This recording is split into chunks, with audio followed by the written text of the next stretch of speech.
Number one is bio feedback. In bio feedback हम क्या करते हैं कि हम ईएमजी के जो इलेक्ट्रोड्स होते हैं उनको अपनी स्किन पे लगाते हैं, सरफेस पे लगाते हैं।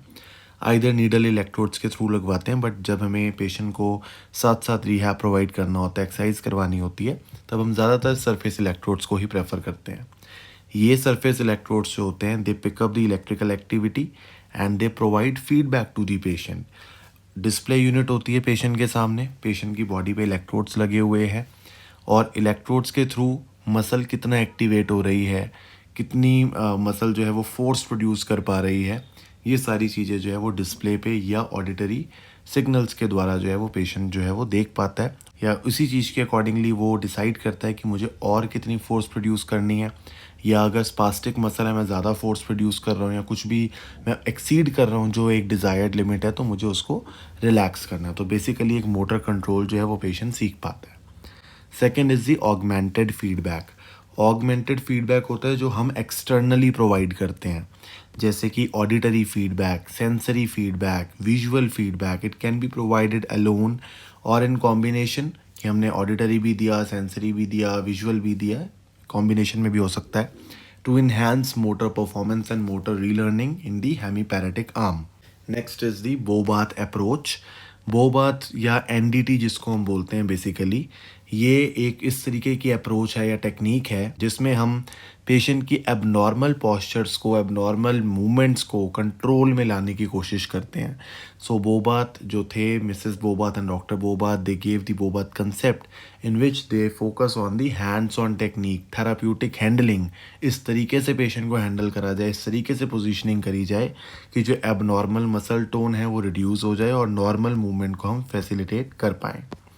Next is the brain stimulation. Nowadays, it is very famous and it is now extensively used in advanced rehab centers where deep brain stimulations, transcranial direct current stimulations, even RTMS, that is repetitive transcranial magnetic stimulations, there are different kind of stimulations are used nowadays. तो आपके जो scalp पे अलग अलग areas होते हैं, उन areas पे ईईजी के मॉडल के अकॉर्डिंग एरियाज़ होते हैं, उन एरियाज़ को डायरेक्टली स्टिमुलेशन प्रोवाइड करा जाता है एंड जो डिज़ायरेबल मूवमेंट है हम उस पर काम कर पाते हैं। Next is the constraint induced movement therapy, CIMT।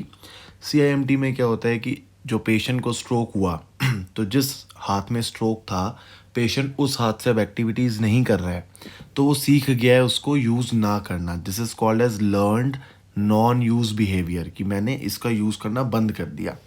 तो now the patient, let us consider अगर पेशेंट को राइट हैंड में स्ट्रोक था, राइट हैंड अफेक्टेड था, अपर लिम्ब अफेक्टेड था, तो पेशेंट ने सब कुछ लेफ्ट से करना शुरू कर दिया।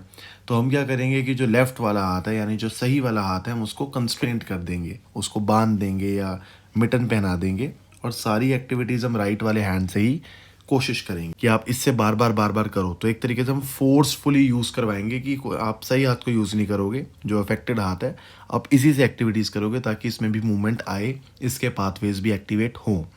लेकिन जो हमारा ट्रेडिशनल CIMT है वो कहता था कि पेशेंट जो है जितने घंटे वो जाग रहा है, लेट अस कंसीडर 24 घंटे में से अगर वो 8 घंटे सोता है, तो जो बचे हुए 16 घंटे हैं, 16 घंटे के भी 90% ऑफ दी आवर्स, यानी 12-13 घंटे जो है वो पेशेंट पहन के रखेगा, कंस्ट्रेंट को पहने रखेगा और सब कुछ अपने नॉन अफेक्टेड हैंड से ही करेगा।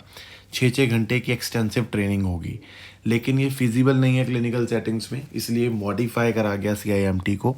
और उन्होंने बोला कि कोई दिक्कत नहीं है, कि हमें पूरे पूरे दिन पहनाने की ज़रूरत नहीं है इस कंस्ट्रेंट को, ठीक है। तो पेशेंट जो है जिस हाथ से काम नहीं कर पा रहा, यानी जो अफेक्टेड हैंड है, हम उससे 2 घंटे 3 घंटे की ट्रेनिंग करवा सकते हैं, और वो भी हम इंटरवल्स पे करवा सकते हैं। एक बार में ज़रूरी नहीं है कि अगर पेशेंट एक बार में 3 घंटे नहीं कर पा रहा तो आप CIMT नहीं करा सकते। So you can go for the modified CIMT, लेकिन जो पेशेंट है वो, जैसे लेट अस कंसीडर आधा घंटा कर लिया, फिर ब्रेक ले लिया, फिर 1 घंटे बाद दोबारा आधा घंटा 1 घंटा कर लिया, तो उसके अकॉर्डिंग, कंफर्ट के अकॉर्डिंग कर सकता है। Next we have the electrical stimulations where we can use neuromuscular electrical stimulations, we can use functional electrical stimulations, FES। Then mental practice is again a very important thing, कि motor imagery, patient क्या कर रहा है, अगर वो direct नहीं कर पा रहा है, थक गया है, उसका फटीग लेवल जो है वो जल्दी आ जाता है, बहुत ज़्यादा पेशेंट थकता है, उस कंडीशंस के अंदर हम पेशेंट को मेंटल प्रैक्टिस, मोटर इमेजरी सिखाते हैं कि आपने सिर्फ सोचना है कि आप वो मूवमेंट कर रहे हो, आप रियलिटी में मूवमेंट नहीं कर रहे, but you just have to think, you have to do the mental practice and rehearsal that you are doing that movement with accuracy and ultimately with time ये भी देखा गया है कि सिर्फ सोचने से ही ब्रेन के उन एरियाज में ब्लड सप्लाई जो है वो इंक्रीज हो जाता है. Next is the mirror therapy. Again it is just like augmented feedback वाली थेरेपी कि we are providing a feedback to the patient. तो पेशेंट जो है मिरर, एक साइड पे मिरर होगा तो विजुअल स्टिमुलेशंस पेशेंट को बार बार मिलेंगे कि शायद मेरा जो अफेक्टेड हैंड है उसमें भी मूवमेंट आ रही है.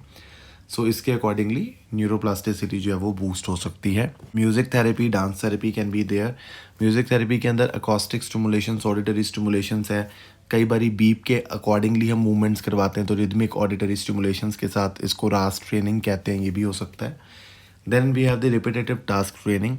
एक पर्टिकुलर टास्क की, जैसे मोटर रीलर्निंग प्रोग्राम में बात करते हैं कि एक जो मिसिंग कंपोनेंट है, जो टास्क की प्रैक्टिस हमें करवानी है, तो हम उसको वैरायटी से किसी भी काइंड ऑफ प्रैक्टिस वाले मॉडल को यूज़ करके पेशेंट से बार बार रिपीटिशन करवाएंगे. जैसे अगर आपने पेशेंट को फीडिंग की ट्रेनिंग कराई कि अपने आप खाना खाना है, तो ज़रूरी नहीं है कि वो आप ही करवा रहे हो. वो यूजुअल लाइफ में सुबह पानी खुद से पिएगा, या आप उसको ऐसे गाइड करोगे कि आज आप खाना खाने की खुद कोशिश करोगे, आज आप बाइट खुद तोड़ोगे. तो इस तरीके से हम बार बार रिपीटेटिवली टास्क की ट्रेनिंग कराएंगे, क्योंकि जितनी रिपीटिशंस होगी उतने ज़्यादा न्यूरल पाथवेज हमारे स्ट्रॉन्ग होंगे. Next robotics. अगेन थोड़े एक्सपेंसिव हो जाते हैं, बट येस आप जो एडवांस सेंटर्स हैं वहाँ पे यूज़ हो रहे हैं. सो रोबोटिक डिवाइसेस जो हैं ये इलेक्ट्रोमैकेनिकल डिवाइसेस होते हैं जो पेशेंट को असिस्टेंस, रेजिस्टेंस सब कुछ प्रोवाइड करते हैं. हालांकि रिसर्चेस इस पर बहुत सारी होती हैं, but according to my personal opinion I guess that robotics से ज़्यादा एक पर्सनल टच पेशेंट को मेरे ख्याल से ज़्यादा इंपॉर्टेंट है. बट ठीक है, जब बहुत ज़्यादा पेशेंट्स हैं, बहुत सारे पेशेंट्स हैं और रोबोटिक्स हम अफोर्ड कर सकते हैं, then it is again a good intervention. Next is the sensory intervention. Sensory interventions में हम पेशेंट को रूट्स अप्रोच जो बेसिकली हम यूज़ करते हैं कि हम सेंसरी एक्टिवेशन करते हैं जिसके थ्रू हमें मोटर रिस्पॉन्सेज मिलते हैं. सो जो जैसे सेंसरी री एजुकेशन है, या आप पेशेंट को मैनुअली टच करके गाइड कर रहे हो, या आपने सिर्फ लेटस, हम हाथ की बात कर रहे हैं, तो अगर मुझे लेटस कंसीडर कि पेशेंट को बोलना है कि आप एक्सटेंशन करिए, रिस्ट की एक्सटेंशन करिए, तो मैंने नॉर्मली एक्सटेंसर्स पे हाथ रखा, रिस्ट एक्सटेंसर्स पे हाथ रखा, एंड पेशेंट जो है आपने देखा कि मूवमेंट थोड़ी ज़्यादा फैसिलिटेट हो गई.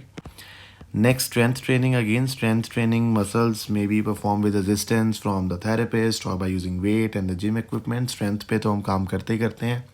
Stretching and positioning, again these are the important maneuvers जो चाहिए होते हैं. Stretching चाहिए, then positioning, spasticity है, ऐसी कोई भी इशू है तो orthosis चाहिए. Good kind of orthosis. Orthosis के साथ साथ stretching पे फोकस करना, stretching के साथ साथ strength पे भी फोकस करना, ये सारी चीज़ें इंपॉर्टेंट है. Then bilateral arm training. Bilateral arm training करने से आप अपने, जब दोनों आर्म्स को यूज़ करते हो, आइडेंटिकल मूवमेंट्स करते हो, तो मिरर न्यूरॉन्स के थ्रू बेसिकली आपकी न्यूरोप्लास्टिसिटी और ज़्यादा ट्रेन होती है.